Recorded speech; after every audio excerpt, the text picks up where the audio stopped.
Hey everybody, it's time for the Drive to Work Brain Dump, and today we're talking about free speech. I've had a lot of conversations about free speech over the years, but in the last couple of weeks there have been a number of issues that have cropped up, and I thought I'd offer up my thoughts on the subject. When you're deciding what sort of freedoms people should have, you basically have two starting positions. One is that nobody has any freedom at all until we specifically enumerate it. And the other is that we have every freedom except for those that we specifically limit or minimize. Now, I'm a fan of the second approach because the first approach is patently absurd. First of all, you would be enumerating freedoms constantly. Do you have the freedom to pick your nose in traffic like the guy next to me was doing? If you do you have the freedom to do it with this finger or this finger or this finger? You see, this could go on forever. I suppose you could even make the argument that that whole proposition is a non-starter because you wouldn't even have the ability, you wouldn't have the freedom to enumerate the first freedom that gives you the ability to begin enumerating freedoms. But anyway, that aside, the other principles that we tend to work off of are that because we share space, there are zones. There's the private space zone and the public space zone. The private space is mine. I'm in control of my private space. You're in control of your private space. We've set up these boundaries where each of us have authority, or where you can grant temporary authority, things like that. But then there's the rest of the area that's not necessarily private is ours to share. And in the process of sharing those, our freedoms are going to come in conflict. And so we must limit some freedoms in order to minimize or avoid conflict. And we need really good reasons for doing so. And the avoidance of conflict, the avoidance of infringing upon other people's rights is a primary motivator and a really good idea. In a sense, it's about compromise. It's understanding this very basic principle that your right to swing your fist ends at my nose, as has famously been said, but that applies to other rights as well. This puts us in the position where when I'm out in public, people have the right to say what they want within certain limitations. I mean, we have specifically, for example, limited inciting riots because we recognize that speech can both be and not be an action. I mean, I guess in the strictest sense you are speaking, and so by virtue of it being a verb, it is an action. But that it's in a different category of action. But we understand that speech can be used as a tool to do some harm and to encourage other people to do harm and take action. And so we have some minimal responsibility there and some minimal limitations. So when we're out in the public realm, you have the right, and I have the right, to say whatever we want. Oh, we got a terrible light problem there. Let me move.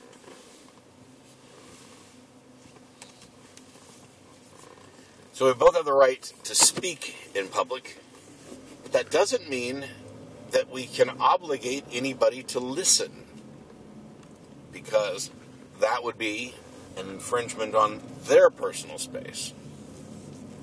Similarly, I don't have a right to never be offended or never hear or have to listen to ideas that are presented that I disagree with, or ideas that I find offensive or harmful. I don't have that right in public. In private, though, I absolutely do. If it's my house, for example, as a prime example of private space, I don't have to allow anybody in if I don't want to, barring obvious exceptions like police with search warrants and things. These are limitations on my sovereignty, on my property that we've compromised on. And we can, always revise those and have plenty of discussions. I'm not saying that every law that we have is right. As a matter of fact, I'm pretty sure that several of them are not. But the point is that if I'm having a party at my house or whatever, and I've invited a bunch of people over, even after I've invited them over, and they have the freedoms to engage with each other in my house to the extent that I allow it.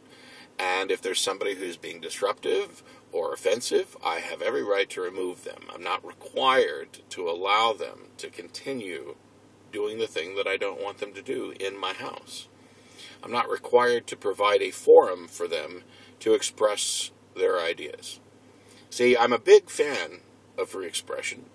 I'm a big fan of free speech. I am a huge proponent of actually having discussions, provided they're productive. And that means that, or that doesn't mean, though, that I'm willing to permit just anything goes anywhere.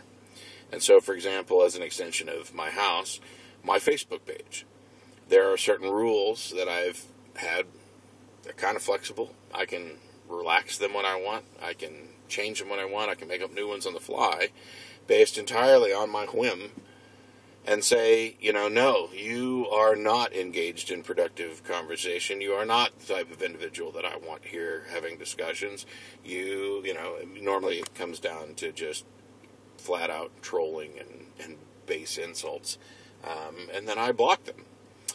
The same thing is true, for example, with my YouTube channel, although I rarely, after the video's been up for a day or so, I don't really read the comments and I don't interact much. I just don't have time. And it's rare that I actually block somebody, and I don't just block somebody because they disagree with me or because they say something that I don't like. It has to be particular categories of things where they're demonstrating that they're not there to actually have a discussion. They're not engaged in the free exchange of ideas. They are there to stir up shit or preach. Neither of those are going to be acceptable. And if I see it, which I don't always, but if I do see it, I'll block that person too. So the other day, and I leave my YouTube pretty much open. I haven't turned off comments. I don't have any intention of turning off comments because mostly my solution is I'm going to ignore them and let the chips fall where they may. But if there's somebody who's, a specific problem and it's brought to my attention, they're gone. The other day, PZ Myers on his YouTube videos got tired of dealing with the comments and the arguments and closed it down. No more comments on his videos. That's his private space. He's entirely entitled to do that. He's not obligated to provide a forum for anybody to say anything. He never had to turn commenting on in the first place. And yet there are people, including some relatively smart people, some people who seem to understand a lot of other things, who went on the attack, most of them, I think, not all, but most of them, I think, were just looking for any excuse to bash PZ some more because they don't like him for lots of other reasons as well. But some of them, for whatever reason, made the comment that he was specifically limiting free speech, that he was demonstrating that he was not interested in the free exchange of ideas. And all those people have done is demonstrate that they don't understand the actual reasonable boundaries of free speech.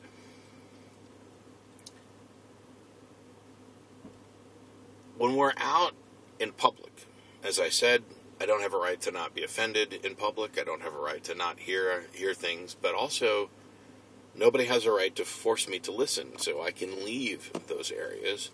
I don't have to participate in those discussions, and I don't have to allow those discussions to happen in my space.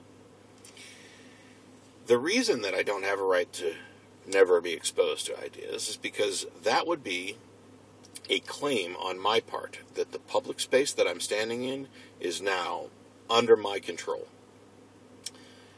That I am claiming this public space is now my private space merely because I'm here and you must shut up. Doesn't work that way. That is a complete misunderstanding of free speech rights. That's not the misunderstanding these other people have, but they have a very similar one, which is, and it's actually more absurd, because for the same reason that I can't go out in the public space and assert authority over it and force people to stop talking, I can't go into somebody else's private space and assert authority over it and require that they allow me to speak. That's just not how it works. It's almost bizarre that I would ever have to explain this, except that I know that around the world there are different takes on free speech. There are individuals who think there's too much free speech and that we should be limiting it. Particularly, I'm talking about hate speech legislation, which I tend to, in most cases, not every case, I'm okay with some things, but in most cases, I think, or some cases, I think that hate speech amounts to thought crime legislation, that we're trying to legislate what's in people's head, which I find not only wrong but absurd. You can't enforce that at all.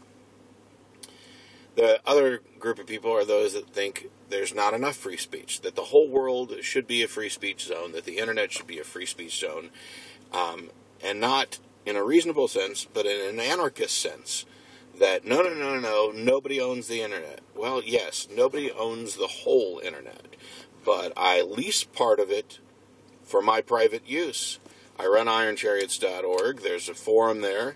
I haven't been participating, but I am ultimately in control of that. I pay for that usage. I determine what is or isn't going to be allowed to be posted there. I can take it down at any time. I'm not required to provide a forum. If you're looking for a forum to do that, you can create one. If you want to have a total, free speech, no holds barred forum, go make one. I don't engage too much on things like, 4chan, but I'm pretty sure even there's rules even there. I don't know for sure that you can get banned. Like I'm saying, I don't want to talk about what I don't know, but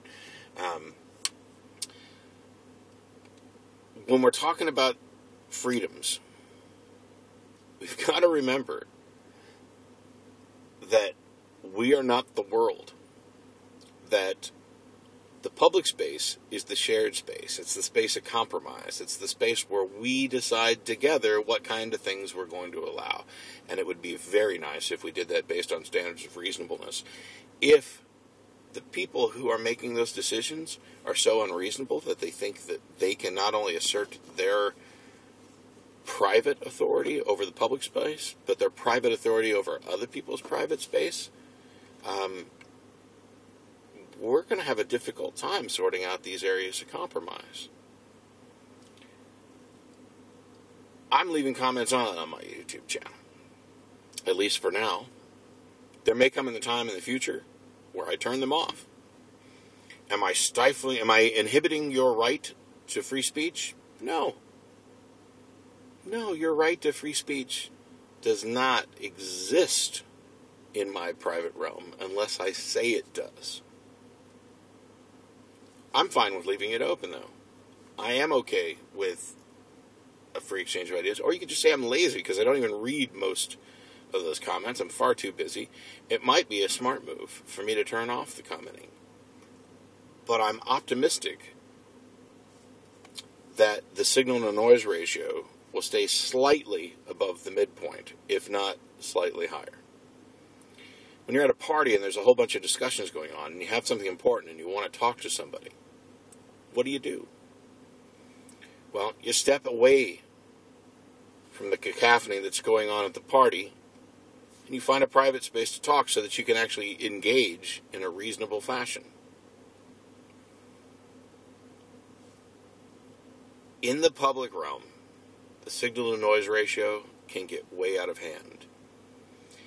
And it's partly because some individuals are louder than others. Some individuals can get in a shouting match that drowns out all of the other conversations. Two people can take over the available conversation space in a single room and drive everybody out to private rooms. It's a good idea if it's a private space, to take those people and remove them so that the rest of the conversations can happen much easier. That's what free speech is about.